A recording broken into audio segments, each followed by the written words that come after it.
Bonjour, pour aujourd'hui, la question, ça sera la méthode scientifique. Voilà, donc j'ai préparé le PowerPoint habituel que j'ouvre ici, le voici, et cette méthode scientifique, on va le prendre, on va l'illustrer avec la gastronomie moléculaire, donc qui est une discipline scientifique à ne pas confondre avec la cuisine moléculaire.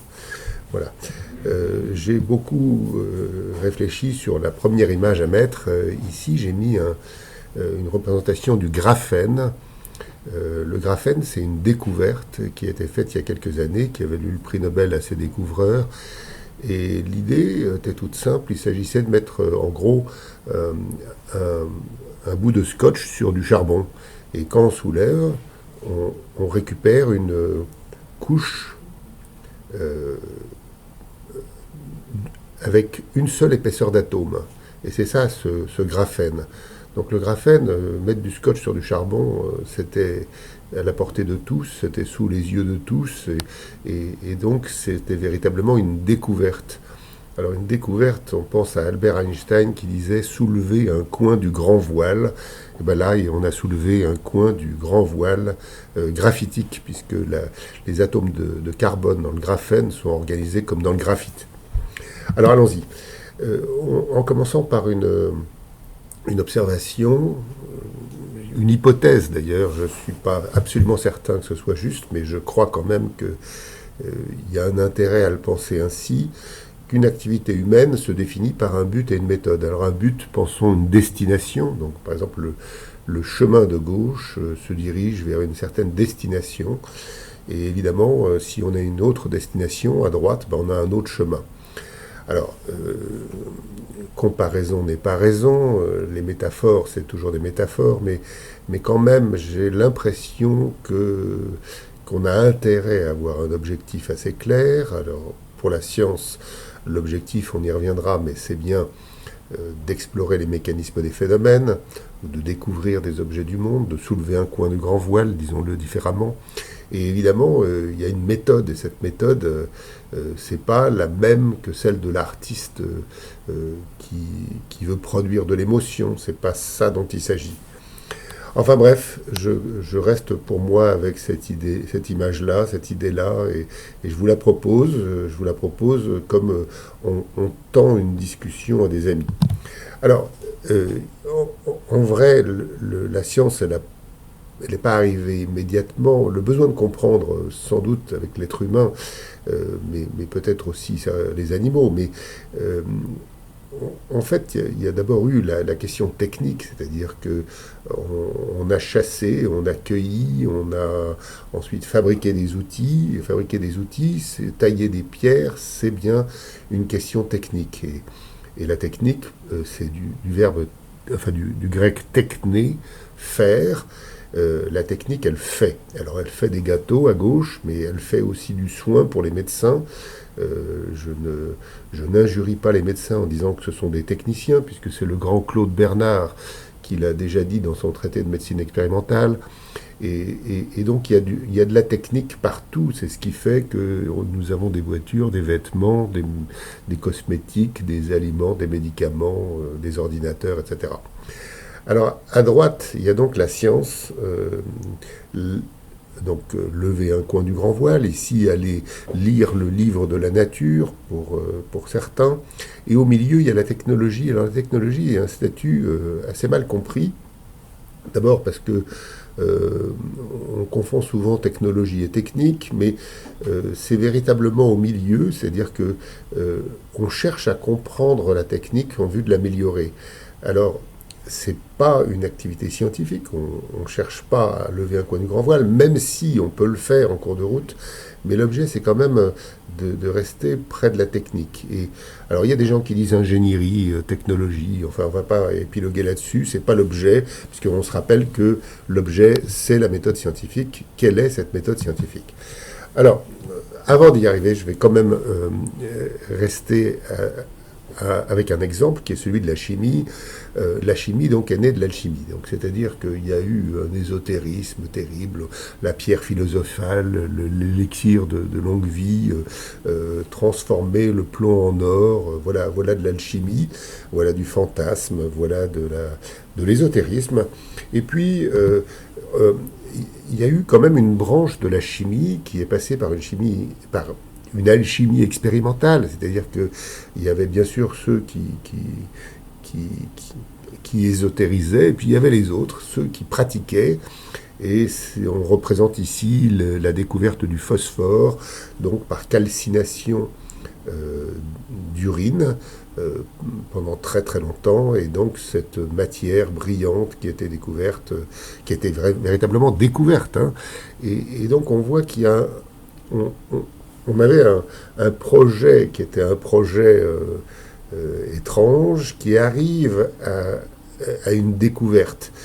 Le passage par la chimie, CHY-MIE, on peut nommer ainsi cette, disons, alchimie expérimentale, a conduit à la chimie moderne avec Lavoisier, pour lequel l'essentiel, c'est la mesure, la pesée, la balance. Alors, on a dit rien ne se perd, rien ne se crée, tout se transforme. Les Grecs le disaient déjà. On ne l'a pas trouvé dans les écrits de Lavoisier, qui est représenté ici avec son épouse. Et en revanche, Lavoisier a bien posé le statut de la chimie comme une science expérimentale, mais j'aime pas l'expression, donc une science de la nature, disons plus simplement. Alors on verra plus loin pourquoi j'aime pas le mot science expérimentale, que j'ai pourtant utilisé moi-même. Bon, alors le projet, il est clair. Les sciences de la nature explorent les phénomènes. Donc on cherche les mécanismes, cherche les objets, cherche les phénomènes eux-mêmes, parce qu'une montagne, c'est un phénomène. Le graphène est une sorte de phénomène, c'est une organisation des atomes de carbone en feuillet graphitique. Donc le projet, il est clair. Il ne s'agit pas d'améliorer la technique, il ne s'agit pas de créer du sentiment, il s'agit donc d'explorer les mécanismes des phénomènes. Alors, ce projet est né avant Lavoisier, notamment avec Francis Bacon, un personnage tout à fait extraordinaire, homme politique, philosophe, on devrait dire philosophe de la nature, puisque le grand Isaac Newton a intitulé ainsi son livre. Bon, et Bacon écrit très très bien que pour ce projet des sciences de la nature, donc il faut compter, mesurer, peser, enfin, il faut manifestement du nombre dans cette affaire. Alors, un peu après lui, Galilée le dit différemment, sans doute mieux. La première chose, c'est de préférer l'expérience à tout raisonnement. Donc, on refuse absolument l'autorité, que ce soit l'autorité d'Aristote, l'autorité du pape, l'autorité de quiconque. Il y a donc le résultat expérimental. Et puis, la raison pour laquelle j'ai dit que je n'aimais pas l'expression science expérimentale, c'est qu'en réalité, Galilée dit très bien que le monde est écrit en langage mathématique. Alors, il y a donc le phénomène, l'expérience, effectivement, mais l'expérience, c'est aussi la mesure c'est du nombre, et les nombres, on les réunit en équations. Et c'est bien ça que comprend très bien Galilée, qui donc est un père de la physique, certainement. Je représente ici la méthode des sciences de la nature. Alors, il y a des débats pour savoir si la cosmologie procède ainsi, etc. Mais enfin, restons simples et commençons comme ça. Numéro 1, on a un phénomène. Alors, ici, c'est une montagne, mais il y en a d'autres des phénomènes sur cette image. Il y a le fait qu'il y a des neiges au-dessus d'un certain niveau. Il y a le fait que la végétation soit plutôt verte. Il y a le fait que le ciel soit bleu. Alors, il faut en sélectionner un. Par exemple, la montagne. On veut comprendre pourquoi il y a une montagne. Il n'y a pas des montagnes partout, mais là, il y en a une. Alors, effectivement, on va mesurer, c'est-à-dire qu'on va mesurer la pente de la montagne en fonction de l'altitude. On va carotter, c'est-à-dire qu'on va faire des analyses de la matière de la montagne. Enfin, on va s'y prendre expérimentalement. Et puis ces tableaux de nombres que j'ai représentés à droite, ils sont innombrables, et alors on va les réunir en équations. Alors parfois on appelle ça un ajustement. Alors on a appelé ces équations des lois, mais je propose d'oublier ce terme, parce qu'une loi, c'est quelque chose de décidé, de réglementaire, enfin, on va dire, alors qu'ici, ce sont des équations. Il faut dire que ce sont des équations. N'ayons pas peur, ce sont des équations. Alors, elles peuvent avoir différentes formes, mais on dira plus justement que ce sont des équations. Et ces équations, on les réunit en théorie. Alors, il ne s'agit pas simplement de mettre les équations ensemble, il s'agit aussi d'y introduire des notions, mais des notions quantitatives, c'est-à-dire, par exemple, la température. La température mesure la chaleur, si on peut dire. Ou par exemple, la vitesse, l'accélération, l'énergie qui est partout dans le monde, la masse, enfin bref. Et donc, ces concepts font une théorie, et ces concepts sont des descriptions quantitatives qui vont donc décrire le phénomène. Alors, une théorie est toujours insuffisante, c'est toujours approché. Et c'est ça la grande leçon de l'histoire des sciences, c'est qu'on ne peut donc pas démontrer une théorie, on peut simplement en chercher une conséquence logique, c'est une prévision expérimentale, numéro 5, et ensuite on la teste. Alors on la teste non pas en vue de la confirmer, mais plutôt de la réfuter. La réfuter parce que, comme la théorie est fausse, il s'agit bien de montrer en quoi elle est insuffisante pour ensuite l'améliorer. Et c'est pour ça qu'il y a cette grande flèche à droite qui repart vers la mesure, l'ajustement, la théorisation. Et on voit très bien qu'il y a ce jeu alterné entre théorie et expérience. Et il vaut donc bien mieux parler de science de la nature que de science expérimentale. Alors, pour la gastronomie moléculaire, qui est la discipline que je pratique, c'est exactement la même chose. Alors, je prends un exemple très ancien, il date des années 1980. Le Larousse gastronomique écrivait que les soufflets gonflent parce que les bulles d'air se dilatent à la chaleur. Bon, pourquoi pas? Voilà une théorie. Alors, à l'époque, j'ai appliqué cette équation qu'on voit ici, PV égale nRT.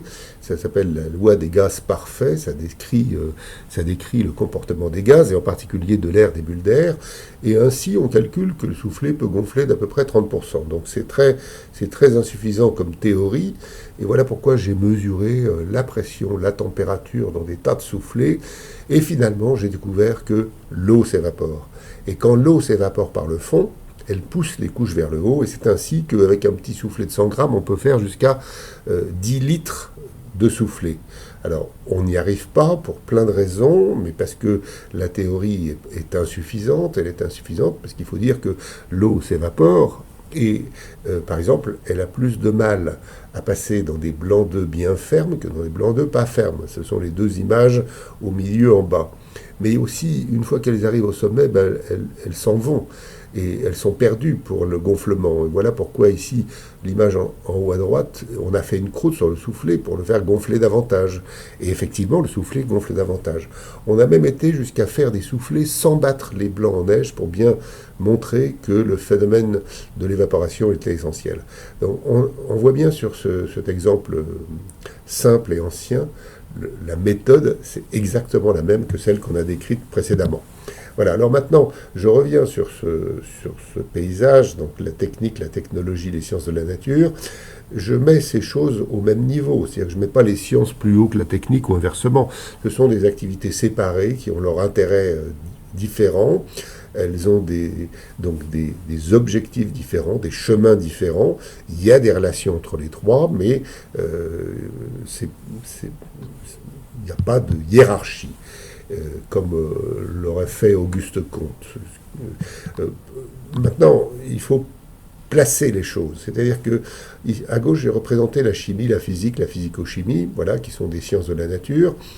Les sciences des aliments sont en partie dans cela, mais en partie aussi dans la sociologie, dans l'histoire, dans la géographie. Ce sont des sciences, mais ce n'est pas des sciences de la nature. La gastronomie moléculaire et physique, elle, est manifestement du côté de la physico-chimie. Et D'ailleurs, son nom l'indique, gastronomie moléculaire et physique, ça comprend la chimie, la biologie, la physique. Et alors, il y a effectivement des applications. Alors, toute cette chimie physique, physico-chimie, a des applications en pharmacie, en cuisine, en cosmétique, et ça peut être aussi d'autres applications, la fabrication de pneus, la fabrication de peintures, de vernis. Donc on voit bien les sciences de la nature et leurs applications. Euh, voilà.